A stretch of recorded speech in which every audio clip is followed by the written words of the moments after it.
I'm Jen Taylor Skinner, and this is the Electorette. On this episode, I have a conversation with Liz Walters, the chairwoman of the Ohio Democratic Party. She joins me to discuss the state of this election cycle and what things are like on the ground in the Midwestern state. Ohio can be an enigma when it comes to the general election cycle. For example, Ohio turned blue in 2008 and again in 2012 when Obama carried the state. Then, in 2016 and again in 2020, Ohio flipped back to red. Then, of course, there are the state's ballot initiatives, which sometimes paint a completely different picture of what Ohio voters want. And Liz and I talk about all of this. We discuss an important initiative that passed last November that effectively codified the right to an abortion, and what initiatives we should pay attention to for this year's election. Lastly, we discuss what people, pundits specifically, often get wrong when they analyze the state of the electorate in Ohio. So without further ado, please enjoy this conversation with the chairwoman of the Ohio Democratic Party, Liz Walters. Liz Walters, welcome. Thank you so much for having me. It's great to be with you. You know, whenever I think about Ohio electoral politics, a certain meme comes to mind, and I'm sure you're familiar with it. You know, it starts with, here in this Ohio diner, right? And what follows that usually is the person in the diner is supposed to say something kind of laughable, right? And that's kind of a multi-layered joke, but it bothers me on some level because essentially it's implying that voters in states like Ohio are a write-off, right? That they're too conservative to win over, that we don't need to engage with them. And I think that's kind of an unfair characterization of Ohio and of the Midwest generally, right? For a lot of reasons. And I'm curious as to, whether that bothers you and what do people, in your opinion, get wrong about the Ohio electorate? Yeah, I very much appreciate this question. And I will remind folks often that Ohio is the state that voted for Barack Obama twice before voting for Donald Trump twice. We are what I would call a truly swing state. Our swings just take longer than the immediacy you see in some of our other Midwestern neighbors.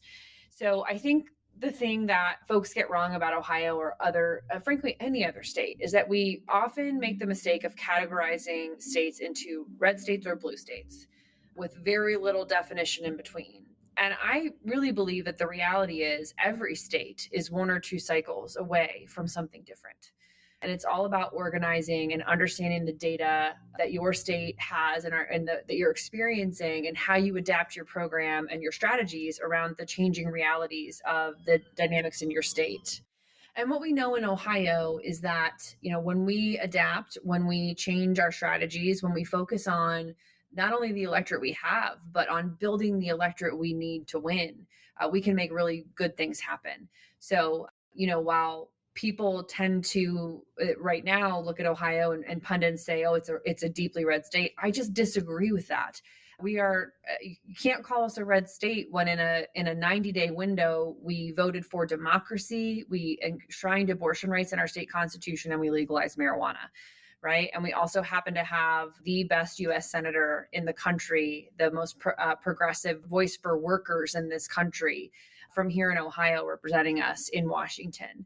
So I think states are a little more complicated than red or blue. And what really matters is what we're willing to invest in them and how we chart a path forward in really difficult times when we're up against, in some cases, like here in Ohio, really extreme state legislatures who are kind of ruthless about power and unwilling to represent the people that sent them into the state legislature on core issues like abortion or marijuana legalization, or, here in Ohio, I've got about 1,000 other examples I could give you. Yeah, I agree with you. And the thing that bothers me about that characterization and the jokes about, states like Ohio is that it absolves lawmakers of the decisions that they've made absent voter input, right? Decisions that have moved the state backwards on things like voting rights. And I'm thinking of something very specific. I'm thinking about Shelby County versus Holder, right? And that was the Supreme Court decision that effectively gutted the Voting Rights Act. And Yep. When people analyze the voting patterns of states like Ohio and they just kind of, simplify it, it's a red state, it's a blue state, they overlook the impact of that decision. And, they don't put it in the context of why Obama won the state in 2 election cycles and then it went red. They don't think about the impact that voter suppression measures have taken on states like Ohio. And I'm curious as to, what shifts you've seen in the state related to Shelby County versus Holder, or even gerrymandering, which I think the big shift in gerrymandering happened in 2010 before that. But what have you seen? I, like many other states in the country, I think you're hitting the nail on the head where it's not actually a voter problem, right? And I think that's what a lot of national pundits, when they, to your point, kind of put us into buckets or write off states, it puts the onus on the voter rather than the people in power making decisions about how people vote. And that's a very important distinction. And when we dig in on the data in Ohio, we see a few things. There's not one single thing. It's not just Shelby v. Holder, though that is important. It is really, as we describe it, death by 1,000 paper cuts, right? There have been large and small tweaks to voting, to district representation maps, to a whole host of other administrative rules that have slowly but surely chiseled away at people's access and the power of their vote within their own district over the last 12 years here in Ohio. When you go back to 2012 and look at, when Obama won this state and Sherrod Brown was reelected for the first time to the U.S. Senate by pretty good margins, what you also often don't hear about is that was the last time Ohioans had something called Golden Week, where you were eligible to register to vote and cast your ballot on the same day, which is what most of my Midwest neighbors have as law already. And as a result, with the removal of that in Ohio, we've seen on average a decrease in our voter participation by up to 10 points compared to our Midwest neighbors. So people are less and less engaged. Our Republican Secretary of State, both John Husted, who's now our Lieutenant Governor, and Frank LaRose, who's our current Secretary of State, have embraced really bad practices on voter hygiene that are considered anti-voter. So they are really prolific purgers. They purge voters from the roll very actively and on a constant basis, often without claim. And we have dozens of examples of voters who show up to vote and thought they were registered and are active voters, but had been purged by the state. And to give you the scope of it, in the last decade, they have purged 2.5 million people from the rolls in Ohio. Wow. That's an astounding number of people in a state that has 12 million residents. Now, of course, we work hard to re-register those people when we can. We try to notify them in advance to try to prevent the purge. But it's kind of like, using a bucket to bail out a sinking ship, right? It's just you're kind of throwing water over the side while more water rushes in. So it's a huge structural barrier. And I like to say, give people a different way to think about Ohio. We're not a red state, we're a rigged state, right? And that is a huge difference. And you add on to that what is one of the most gerrymandered set of state legislative districts in the country, it can be really difficult for Ohio voters.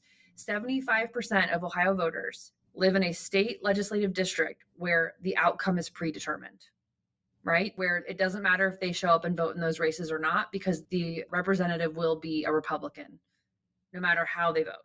And I think that is a definition of a voter suppressive policy, because voters should pick their elected officials and not the other way around. So when you combine all these different dynamics on the ground in Ohio, it can create a really tough environment for political parties to work in, for party neutral ballot measures to work in. But it's just the reality. We have to be honest about these things that we're working against so that we can build a program that can overcome those challenges and succeed in spite of it. And I think that's really the key piece here is democracy should not succeed in spite of its state officials. State officials have an obligation to make democracy as accessible and easy as possible for the people they represent. And I think here in Ohio, the Republicans, leaders in our state, have really lost the plot on that. Yeah. And every vote counts. I know you're trying to keep up with people who've been purged from the rolls, but sometimes in these states, the margins are just really, really thin.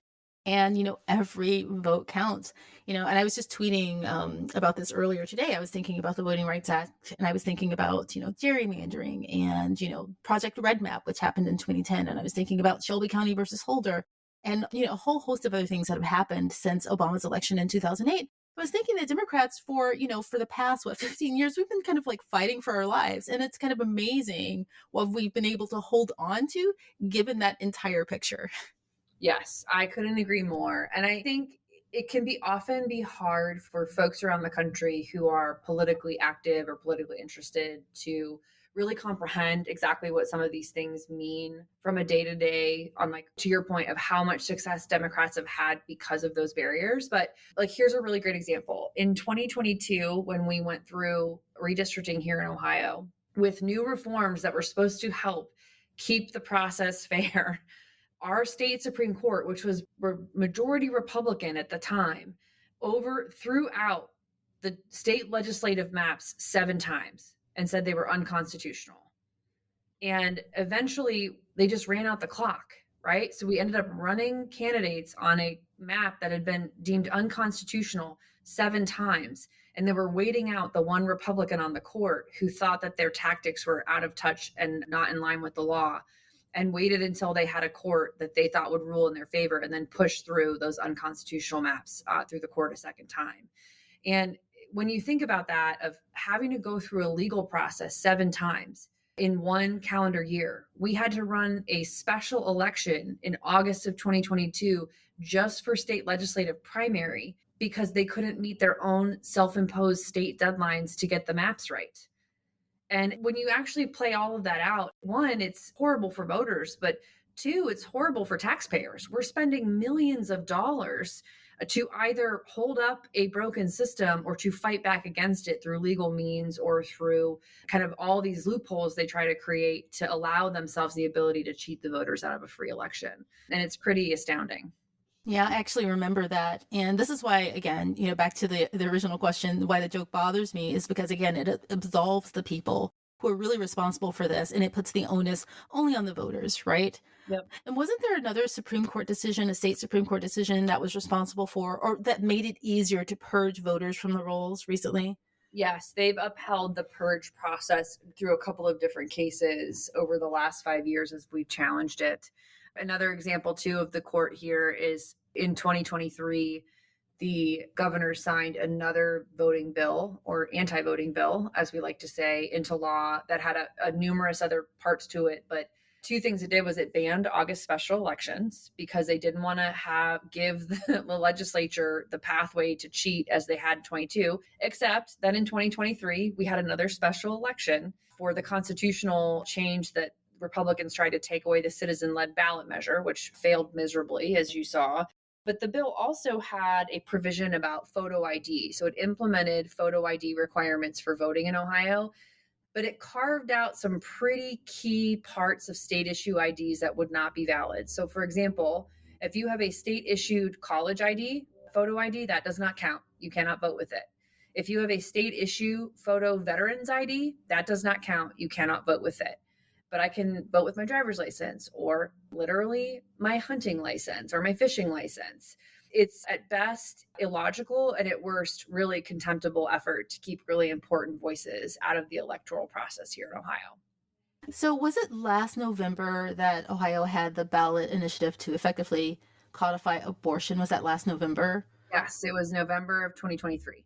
Yeah, and I guess I'm just curious as to, I'll move on to reproductive rights in a second, but I'm just curious as to why, I just don't feel like nationally there's been the movement on restoring voting rights, via ballot measures like there has been with abortion, right? I think like in this upcoming election in November, there may be a dozen states that have ballot initiatives to address abortion bans. And I just didn't see that same energy following Shelby v. Holder.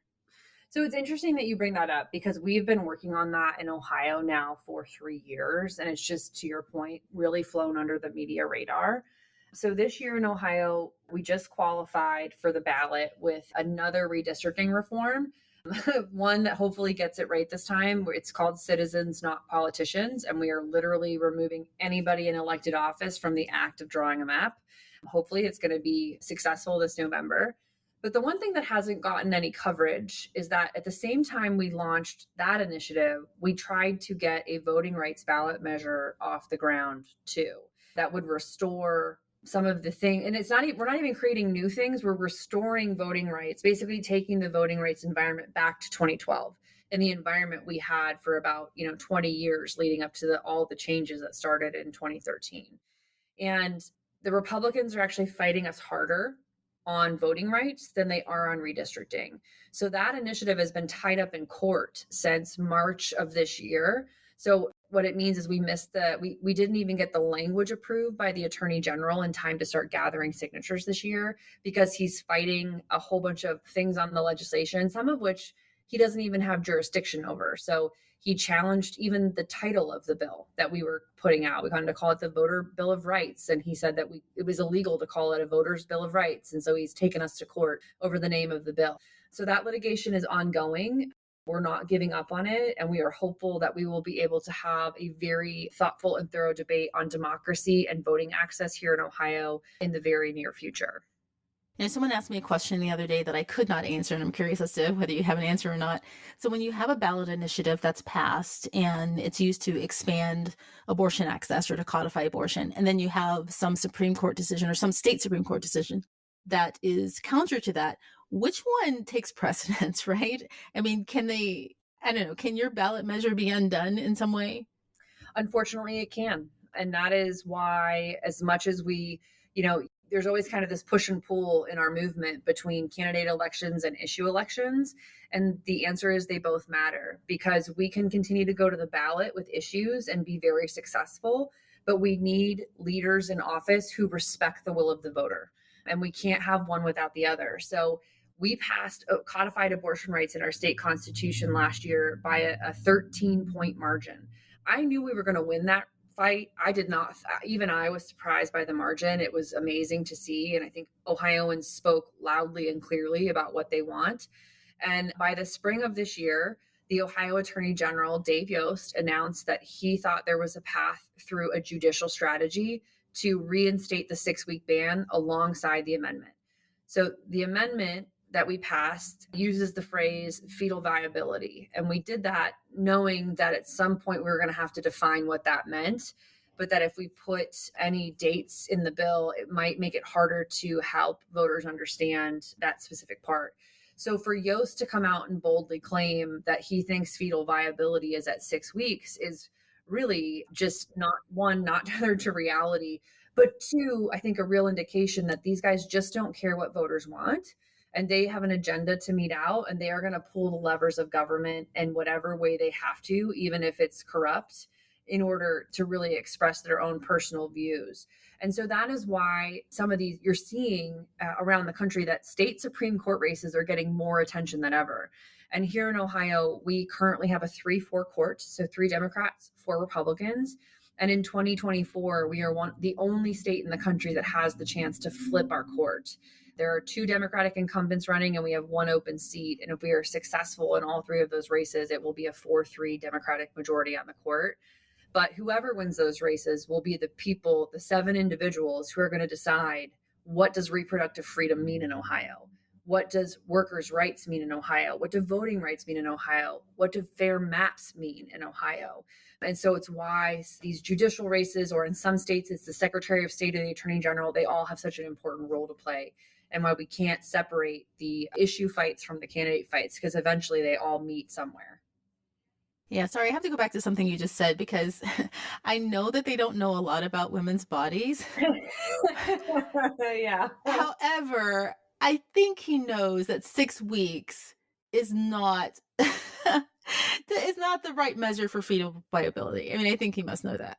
Right? Well, here's hoping, but it doesn't mean they're not going to try.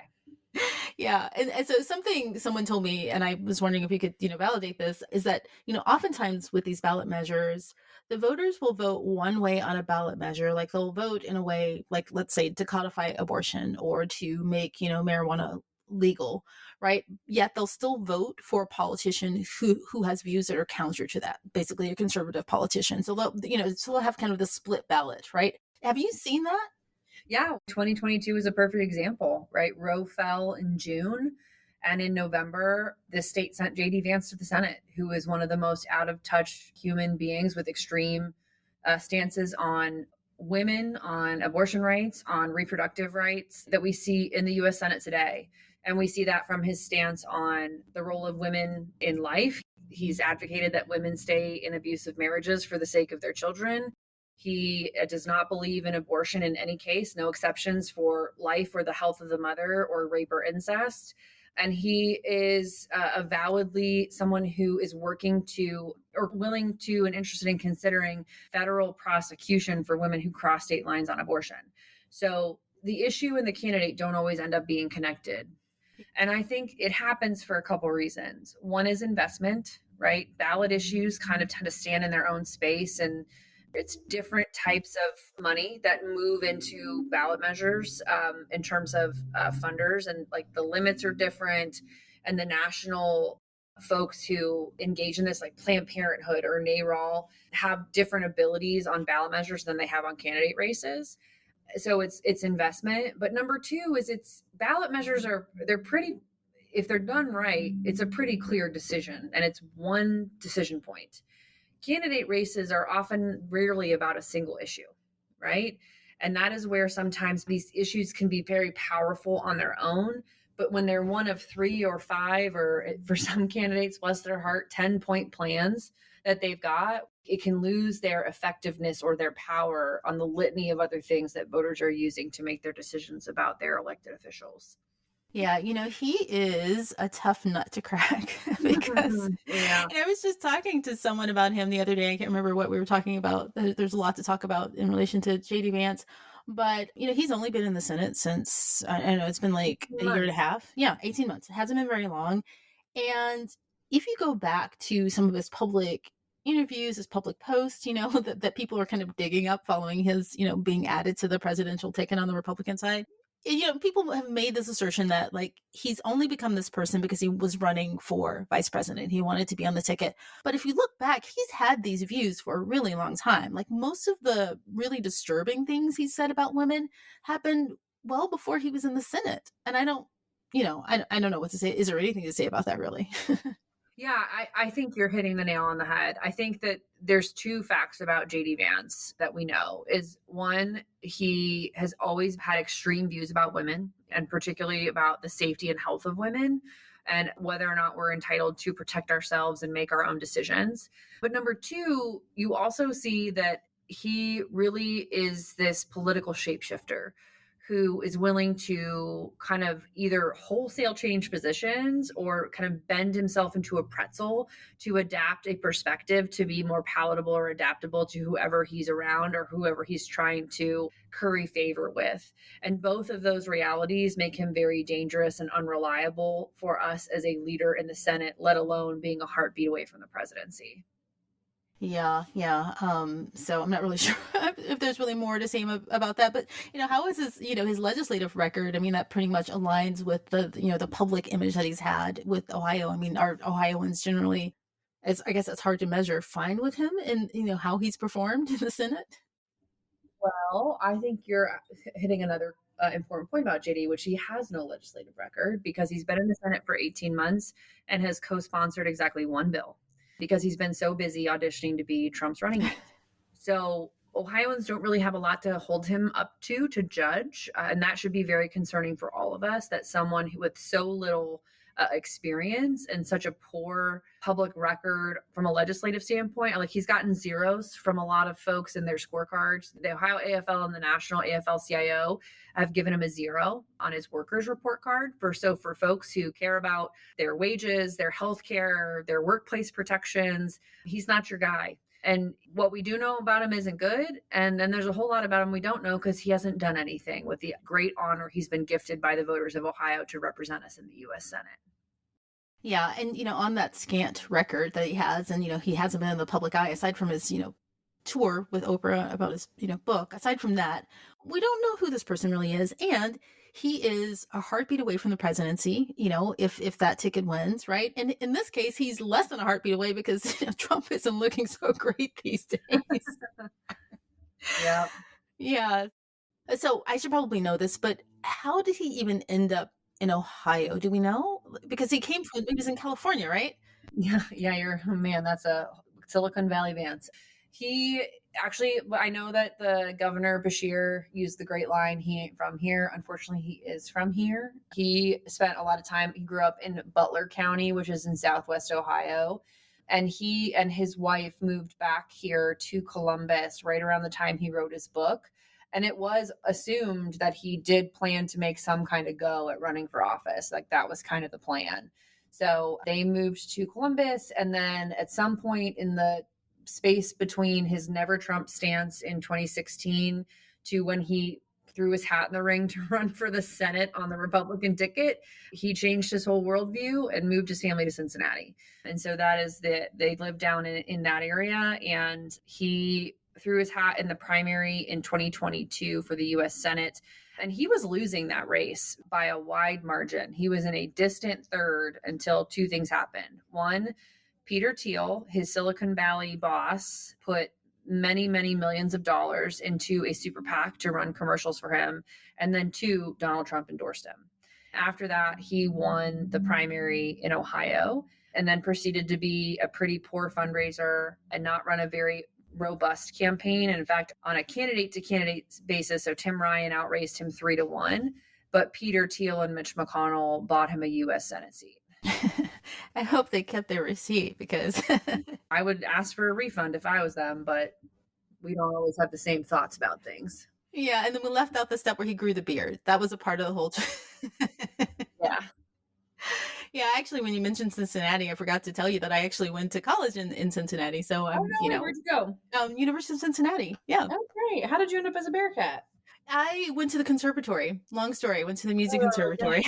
Okay. CCM. Go CCM. When did you graduate? It's a piano. I studied piano at CCM.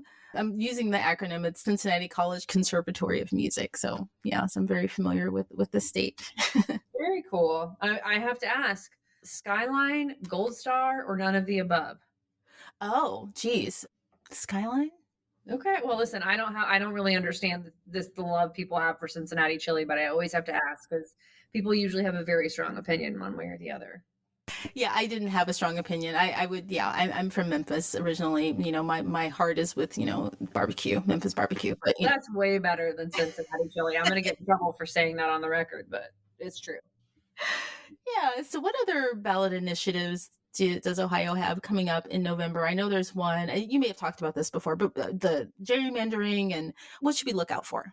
So for sure, you're going to see a ballot measure on making further reform to our redistricting process. The campaign is called Citizens Not Politicians, and it creates a process by which elected officials are no longer involved in drawing our maps. It creates an independent panel that is of citizens through a very thorough process with legal guidance to literally go back to the drawing board to update our both in-state maps and our congressional maps. If we are successful in passing that initiative this fall, which I think we will be, we will literally go back to the drawing board in 2025 and we will have new maps in the state house and the state senate and for Congress in 26. So we're feeling good about that. It's a great coalition of organizations. It is very bipartisan.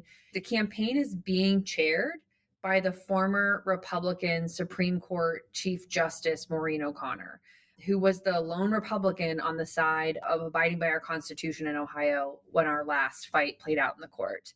If you would have told me 2 years ago that I would be working in coalition with the Republican Ohio Chief Justice from the Supreme Court, I don't think I would have believed you, but here we are. And when it comes to our democracy, we will work with anybody who believes in the rule of law and who wants to see fair elections in Ohio. So we're super excited to do our part here. We help collect signatures for the ballot measure, and the rest, the issue campaign is going to run the messaging, and they're taking it from here because we want to be sure that voters understand that this is actually not a partisan issue.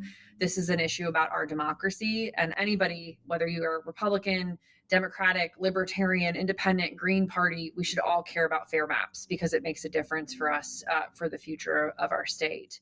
I'm not sure that we're going to have any other statewide ballot measures this year. There was a minimum wage initiative underway. They didn't quite get the signatures they needed this year, but in Ohio, petition signatures are what's called evergreen. So they are going to continue to collect with hopes of submitting for the 2025 ballot. And then we are optimistic that we will have a voting rights ballot measure in 2025 as well. we're still thinking about where we go from there and what else we may need to put on the ballot here. But I know one thing that's always really top of mind is our school funding.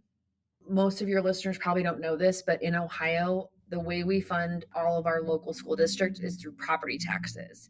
And local voters have to pass a levy to increase their property taxes if they want their schools to have more resources. So, as you can imagine, this has led to very disparate and what is considered a very unfair funding model. So, wealthy suburbs get really good schools, and our inner cities and some other rural communities really struggle where there's just a lack of property tax availability or voters, or even in some cases value to add to a house to increase the input for schools. So that system has been declared unconstitutional by our state Supreme Court 2 times, and the state government has never bothered to change it. We're always kind of kicking around how we take an issue that complicated to the ballot to ensure that all Ohio students have fair access to good, high quality public schools. Oh, wow, that's really interesting. I didn't know that. So how have other states dealt with something like that in relation to property taxes and school funding, and how have they solved it? Yeah, to my knowledge, there is no other state that does it this way. So I don't know if there was in the past, but it's different in every state. But I think we're the only state that does it this way. I could be wrong on that though. Yeah, wow. So what are your predictions for Ohio this November, just for, in the national? I mean, I think that Ohio is going to, I hate saying go blue and go red because I know it's more complicated than that, but I think that it's going to go blue this year. That's just my take. I love your prediction. I'm not going to contradict you. Oh, well, okay, great. Well, Liz Walters, thank you so much for joining me. It's been a pleasure talking to you, and thank you so much for all your work on the ground there in Ohio.